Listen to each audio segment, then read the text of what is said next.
नमस्कार दोस्तों, स्वागत है आपके अपने YouTube चैनल विकास स्टडी बांका में।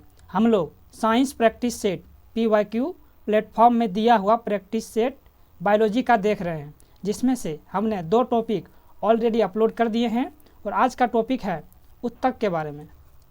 आज का टॉपिक है उत्तक यानी टिश्यूज़ के बारे में देखेंगे। अभी तक रेलवे में जितने भी सारे क्वेश्चंस पूछे गए हैं उत्तक से रिलेटेड, चाहे वो पादप उत्तक हो चाहे वो जंतु उत्तक हो, सारे के सारे इस वीडियो में देखेंगे। तो आइए देखते हैं पहला प्रश्न क्या है। आज का पहला प्रश्न है कि निम्न में लाल समवनीय संयोजी उत्तक है। तो लाल समवनीय संयोजी उत्तक है वह है रुधिर। Option number C right answer होगा। अगला प्रश्न क्या है, एंटीबायोटिक डैश कवक से प्राप्त किया जाता है। एंटीबायोटिक जो प्राप्त करते हैं वो करते हैं पेनिसिलिन से। Option number C right answer होगा। अगला प्रश्न है कि उत्तक क्या है। उत्तक हम लोग किसको कहते हैं?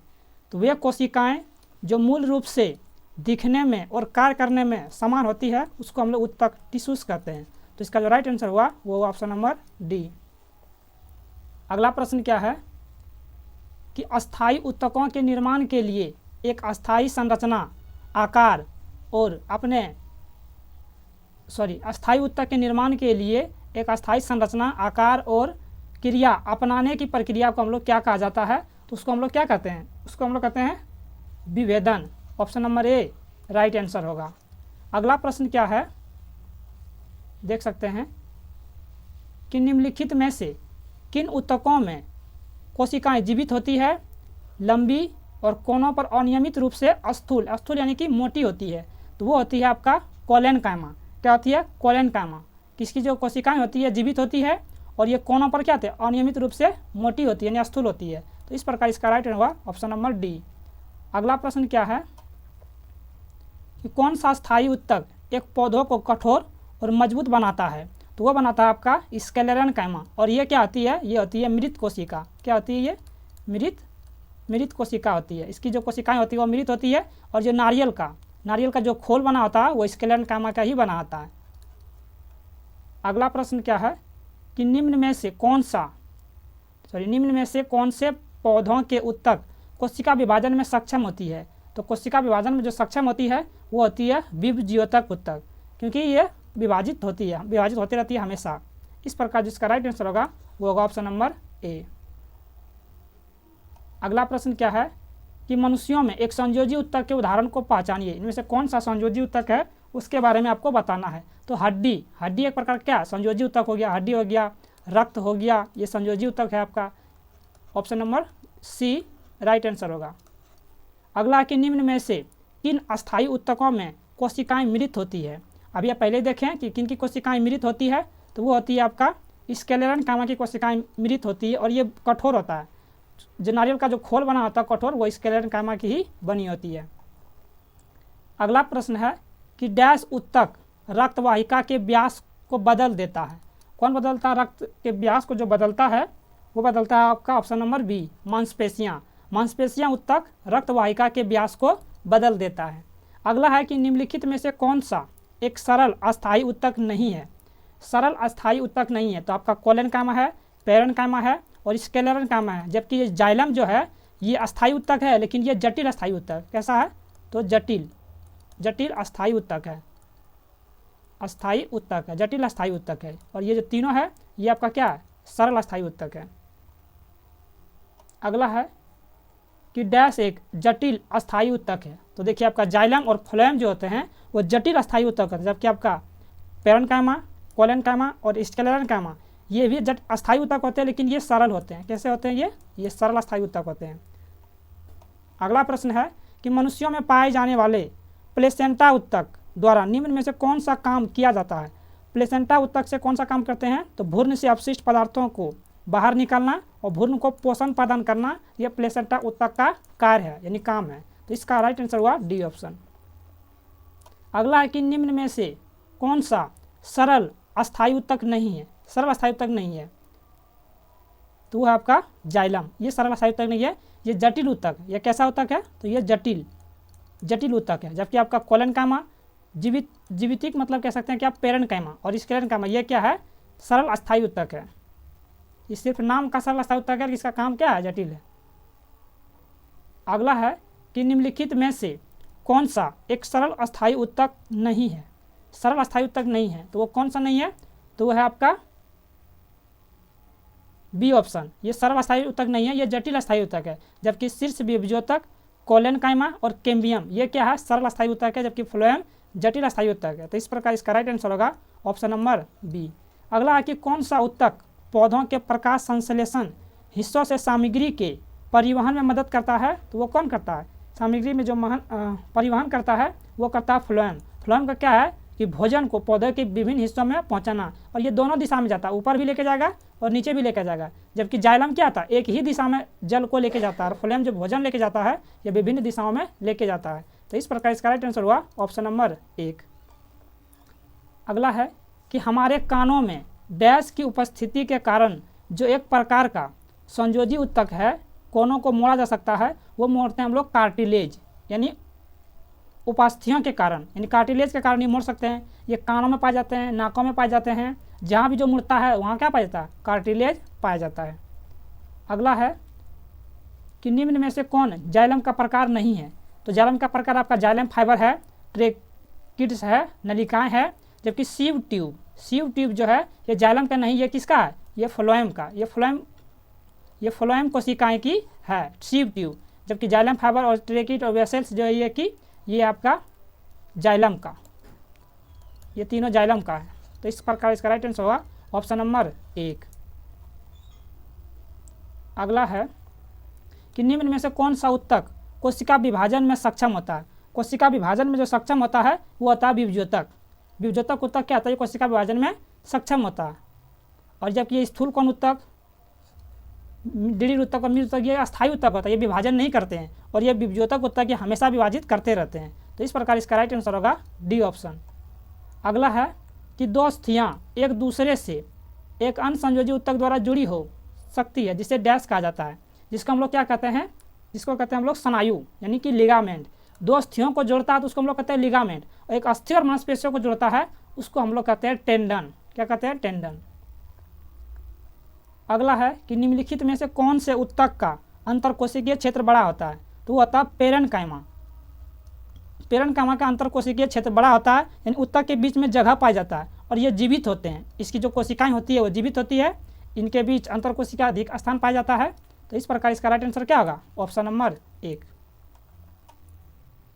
डैश जिसे मास्टर ग्रंथि भी कहा जाता है एक अंतःस्रावी ग्रंथि है, तो इसमें से कौन सा है, तो वह है आपका ऑप्शन नंबर सी, श्लेष्मा।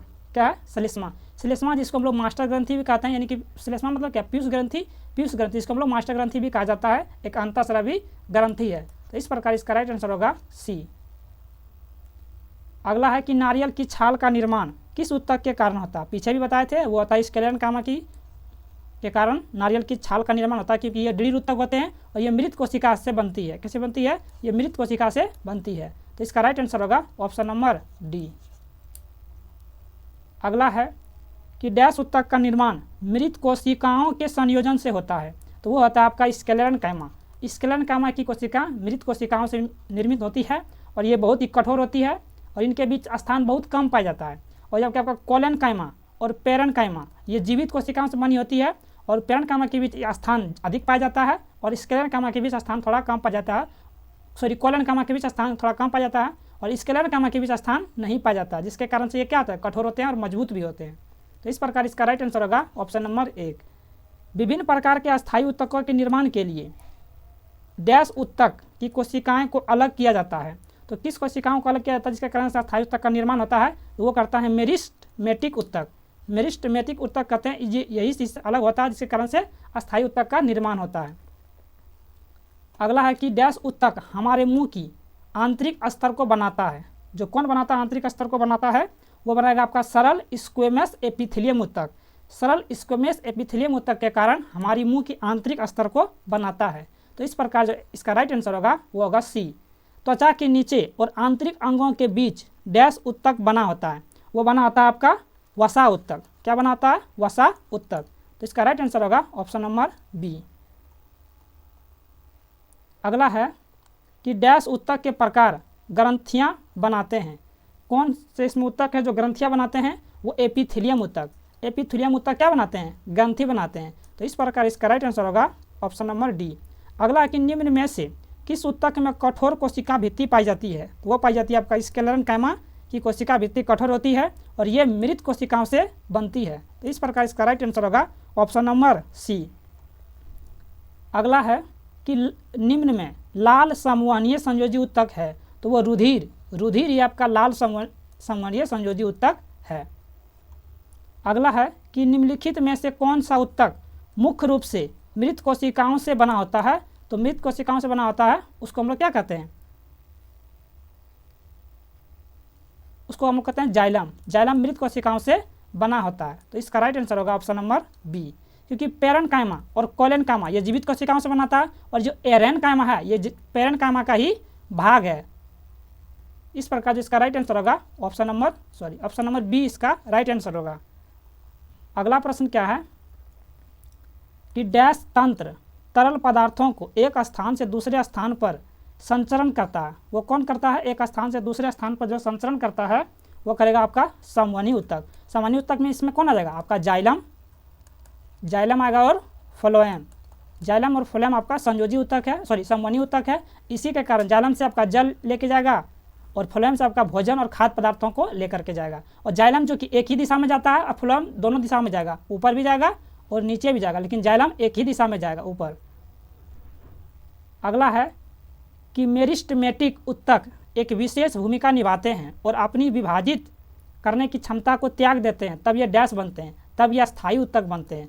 तब ये क्या बनता है? अस्थायी ऊतक। और अस्थायी ऊतक भी दो प्रकार के होते हैं, सरल अस्थायी ऊतक और जटिल अस्थायी ऊतक। और जो सरल अस्थायी ऊतक होते हैं ये तीन प्रकार के होते हैं, पेरेन्काइमा, कोलेन्काइमा और स्क्लेरेन्काइमा।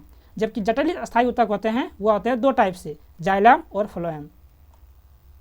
अगला है कि एरियोलर ऊतक अंगों के डैश स्थान भरते हैं और डैश अंगों को सहारा देते हैं और ऊतक की मरम्मत करता है। जो एरियोलर ऊतक होता है ये अंदर के स्थान को भरते हैं और आंतरिक अंगों को सहारा प्रदान करते हैं। तो इस प्रकार इसका जो राइट आंसर होगा वो होगा ऑप्शन नंबर ए। अगला प्रश्न है कि दृढ़ ऊतक डैश से बना है। दृढ़ ऊतक किससे बना है? तो वो बना आपका निर्जीव कोशिका से। दृढ़ ऊतक वो निर्जीव कोशिका से बनाते हैं। दृढ़ ऊतक में आपका क्या आ जाएगा?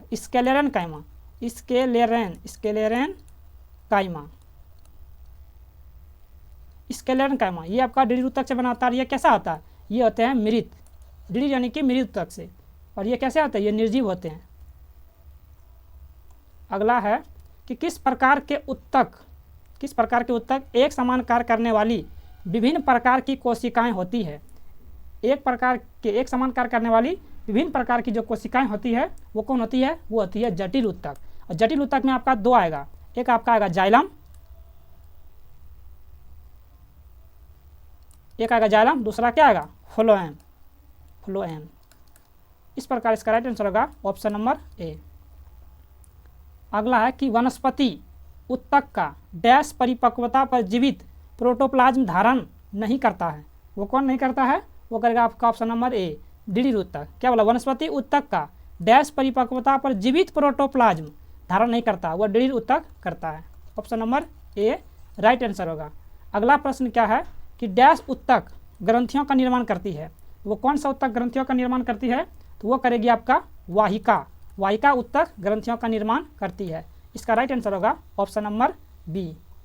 अगला प्रश्न क्या है कि रूट टिप और शूट टिप में कौन से ऊतक पाया जाता है? तो उसमें पाया जाता है विभज्योतक ऊतक पाया जाता है रूट टिप में और शूट टिप में। इसका राइट आंसर होगा सी। डैश में पानी के संघनन के लिए एक विशेष ऊतक होते हैं। किसमें होते हैं? पानी के संघनन के लिए विशेष ऊतक होते हैं, वो होते हैं आपके जिम्नोस्पर्म में। Option number A right answer होगा। अगला प्रश्न क्या है कि निम्नलिखित में से कौन सा ऊतक जड़ों से खाद्य पदार्थों का परिसंचरण करता है? खाद्य पदार्थों का परिसंचरण करता है वो करेगा आपका जाइलम से जल और खाद्य पदार्थों का परिसंचरण करेगा। तो इस प्रकार से इसका राइट आंसर होगा वो होगा option number C, right answer होगा। अगला प्रश्न क्या है कि पौधों में डैश नामक ऊतक के कारण लचीलापन होता है। तो वो होते हैं आपके कोलेन्काइमा के कारण पौधों में लचीलापन होता है और ये जीवित ऊतक के बने होते हैं। अगला है कि किस प्रकार का ऊतक नारियल का भूसी बनाता है? तो वह बनाता है आपका किस प्रकार के उत्तक, नारियल का भूसी बनाता है, तो वह बनाता है स्क्लेरन काइमेट्स फाइबर। स्क्लेरन काइमेट्स फाइबर के कारण नारियल का भूसी बनता है। इस प्रकार इसका राइट आंसर होगा ऑप्शन नंबर सी। अगला है अवकाशोत्तक यानी एरियोलर टिश्यूज डैश के बीच एक उत्तक यानी कि फिलर टिश्यूज का काम करता है। ये किसके बीच काम करता है? ये करता है आपका त्वचा और मांसपेशियों के बीच एरियोलर उत्तक काम करता है। अगला प्रश्न क्या है? हमारे शरीर में मांसपेशियों या मांसपेशी उत्तक डैश के लिए जिम्मेदार होता है। किसके लिए जिम्मेदार होता है? वो होता है आवागमन के लिए, या आने जाने के लिए जिम्मेदार होता है। तो इसका राइट आंसर होगा ऑप्शन नंबर डी। अगला प्रश्न क्या है कि प्रजनन उत्तक का परिपक्व होना शुरू हो जाने पर सामान्य रूप से शरीर का विकास कम होने लगता है। किशोरावस्था की इस स्थिति को डैश कहा जाता है। इस स्थिति को हम लोग कहते हैं यौवन। Option number A right answer होगा। अगला कि निम्न में से कौन सा अस्थायी उत्तक का एक उदाहरण है? अस्थायी उत्तक का एक उदाहरण इनमें से कौन सा है? वो है ऑप्शन नंबर डी जाइलम। और ये कैसा है? ये जटिल अस्थायी उत्तक का निर्माण, एक जाइलम आता है, दूसरा आता है फ्लोएम। दूसरा क्या आएगा? फ्लोएम। अगला प्रश्न क्या है कि डैश में तंतुबद्ध नहीं होते हैं। किसमें तंतुबद्ध नहीं होते हैं? वो होगा ऑप्शन नंबर डी। इसमें कोई भी तंतुबद्ध नहीं होते हैं, रक्त में। इसका राइट आंसर हुआ ऑप्शन नंबर डी। अगला प्रश्न क्या है कि सरल अस्थायी उत्तक 3 प्रकार के होते हैं। पहले भी बता चुके हैं। ये होते हैं आपके पेरेन्काइमा, कोलेनकाइमा और स्क्लेरेन्काइमा। इसमें जो पेरेन्काइमा और जो कोलेनकाइमा होते हैं ये जीवित होते हैं, और जो स्क्लेरेन्काइमा होते हैं ये कैसे होता है? ये मृत कोशिकाओं से बने होते हैं और ये बहुत कठोर होते हैं। और जो पेरेन्काइमा होता है इनके बीच सबसे अधिक अंतरकोशिकीय स्थान पाया जाता है, और कोलेनकाइमा के बीच थोड़ा कम पाया जाता है, और स्क्लेरेन्काइमा के बीच नहीं पाया जाता है। और प्रकाश संश्लेषण जो होता है वो पेरेन्काइमा में ही होता है। Option number C right answer होगा। अगला है पौधों के तनों में छल्लों के रूप में पाई जाने वाली आकृतियाँ जो उनकी वृद्धि में सहायक होती है, निम्न में से कौन से उत्तक में पाया जाता है? ये कौन से उत्तक में पाए जाते हैं? ये पाए जाएंगे आपके लेटरल मेरिस्मेटिक उत्तक के कारण उनके छल्लों में क्या आते हैं? आकृति में वृद्धि होता है, वृद्धि में सहायक होता है। और ये आते हैं आपके मेरिस्मेटिक टिश्यूज। मेरिस्मेटिक टिश्यूज में 3 प्रकार होते हैं। आपका होगा apical meristematic tissues, lateral meristematic tissues और एक होगा वर्टिकल मेरिस्मेटिक टिश्यूज। इसका जो राइट आंसर होगा वो होगा ऑप्शन नंबर बी। अगला कि जाइलम। जाइलम एक डैश उत्तक है। जाइलम एक प्रकार का क्या है? वह है जटिल अस्थायी उत्तक। एक जाइलम और फ्लोएम आता है। जाइलम का क्या काम है? पौधों के बीच पानी और खाद्य पदार्थों का परिवहन करना, और भोजन का परिवहन करना होता है फ्लोएम का काम। अगला प्रश्न क्या है कि डैश एक जटिल अस्थायी उत्तक है। कौन सा एक जटिल अस्थायी उत्तक है? वह है ऑप्शन नंबर 1 फ्लोएम। एक जाइलम भी होता है। जाइलम और फ्लोएम क्या है? ये जटिल अस्थायी उत्तक है। अगला प्रश्न क्या है कि डैश समवनीय उत्तक वाले पहले जमीनी पौधे थे। कौन थे डैश समवनीय उत्तक वाले पहले जमीनी पौधे थे? वो थे आपका ऑप्शन नंबर 1 टेरिडोफाइटा। ए राइट आंसर होगा। अगला कि निम्न में से कौन सा उत्तक युग्म समवनीय बंडल का गठन करता है? युग्म समवनीय बंडल का गठन करता है वो करता है आपका जाइलम और फ्लोएम करता है। अगला प्रश्न क्या है कि अस्थि बंधन और टेंडन निम्नलिखित के बने होते हैं। वो किसके बने होते हैं? अस्थि बंध और टेंडन जो बने होते हैं वो बने होते हैं आपके संयोजी उत्तक। इनका काम क्या होता है? जोड़ना। अस्थि बंध जो होता है वो हड्डी और हड्डी, ये बोन और बोन के बीच पाया जाता है, हड्डी और हड्डी के बीच पाया जाता है। जबकि टेंडन जो होते हैं बोन और मसल्स के बीच पाया जाता है टेंडन। अगला प्रश्न क्या है कि डैश अंगों के अंदर की जगह भरता है और आंतरिक अंगों को सहयोग प्रदान करता है तथा उत्तक की मरम्मत में मदद करता है। इस प्रकार जो उत्तक होता है वो होता है एरियोलर उत्तक। पीछे भी ये वाला देख चुके थे भरने वाला। इस प्रकार जो राइट आंसर होगा option number D right answer होगा। अगला प्रश्न क्या है कि विभिन्न प्रकार के उत्तकों के अध्ययन को क्या कहा जाता है? उत्तक के अध्ययन को हम लोग क्या कहते हैं? उत्तक विज्ञान यानी कि हिस्टोलॉजी। क्या कहते हैं? हिस्टोलॉजी यानी उत्तक विज्ञान। अगला प्रश्न क्या है कि मांसपेशियों का वह भाग संकुचन उत्पन्न करने के लिए सिकुड़ता है, डैश कहलाता है। उसको हम लोग क्या कहते हैं? तो उसको हम लोग कहते हैं एक्टिन। क्या कहते हैं? मांसपेशियों का वह भाग जो संकुचन उत्पन्न करने के लिए सिकुड़ता है एक्टिन कहलाता है। Option number C right answer होगा। शरीर की सबसे लंबी पेशी कौन सी है? शरीर की जो सबसे लंबी पेशी है वो आपका दीर्घतमा। क्या है? दीर्घतमा। Option number A right answer होगा। अगला प्रश्न क्या है कि हमारे शरीर में वसा संचय ऊतक कौन सा है? हमारे शरीर में जो वसा संचय ऊतक है वह है एडिपोज ऊतक। Option number B right answer होगा। अगला है कि निम्नलिखित में से कौन सा मुख्य ऊतक है जो किसी पौधों में इसकी जड़ों से पत्तियों तक जल परिवहन पहुंचाता है? तो जल पहुंचाने का काम कौन करेगा? जाइलम करेगा। तो आज का हमारा वीडियो यहीं तक है। इसका जो भी क्वेश्चन शेष बच गया वो नेक्स्ट वीडियो में आएगा। तो मिलते हैं किसी दूसरे वीडियो में, तब तक के लिए जय हिंद।